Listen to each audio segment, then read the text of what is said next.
Laughter makeup আর্টিস্টের makeup টিউটোরিয়ালে স্বাগত। শেষে কি হলো দেখে নাও। দিদি নিজেই কন্ট্রোল করছে আর আমি ওকে কপি করছিলাম। এদিকে মা ভিডিওতে আসার চেষ্টা করছিল। শেষে দিদিকে ফ্রেম থেকে বের করে দিয়েছিলাম। এরপর মা আমাদের ভালোবেসে চুমু দিল। তারপর শুয়ে দেখছিল কি করছি আমরা।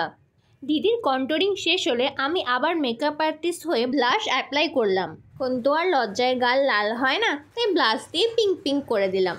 মার হাসি দেখে বুঝতে পারবে আমার করা মেকআপটা কতটা পছন্দ হয়েছে। কাজল পরাতে গিয়ে মনে হলো যদি চোখে লেগে যায়। দিদি যা চোখ পিটপিট করছে, বললাম তুই নিজেই পরে নে। এখন তোমরা বুঝতে পারবে আমি কতটা প্রো মেকআপ আর্টিস্ট।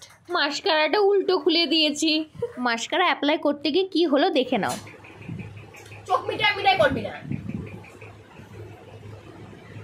উপরে তাকা না, ভালো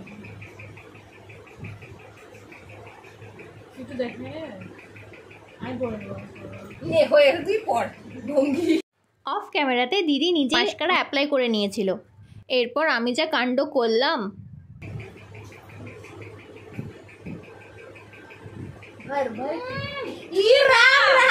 ফালতু মেয়ে লাগাতে মানে কিভাবে লাগাস তুই নিজেও বুঝতে পারছিস। যাই হোক দিদি ঠিক করে নিয়েছিল। তারপর আমি সাবধানে হাইলাইটার অ্যাপ্লাই করে দিলাম। আমি চিকবোন, নোজ, ফোরহেড আর চিনে একটু হাইলাইটার অ্যাপ্লাই করেছিলাম। দেখো দিদি এত লিপ লাইনার ইউজ করে যে কত ছোট হয়ে গেছে। লিপ লাইনার করতে আমার আর লিপস্টিক পরে যেতে অত লিপস্টিক করতে হবে না। লিপ লাইনার ছাড়া লিপস্টিক ভালো লাগে।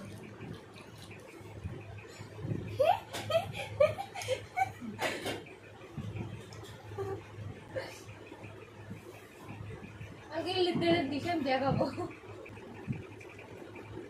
দেখাই পরে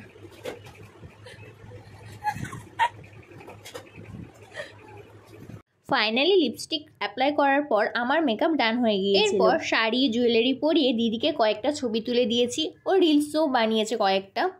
আমি তো সাজিয়ে ভীষণ মজা পেয়েছি আর আমরা দুজন মিলে খুব মজাও করেছি। তোমাদের কেমন লাগলো আমাকে কমেন্টে জানিও। তোমাদের সাথে কয়েকটা ফটো শেয়ার করলাম। কেমন হয়েছে মেকআপটা কমেন্টে জানিও। বাই।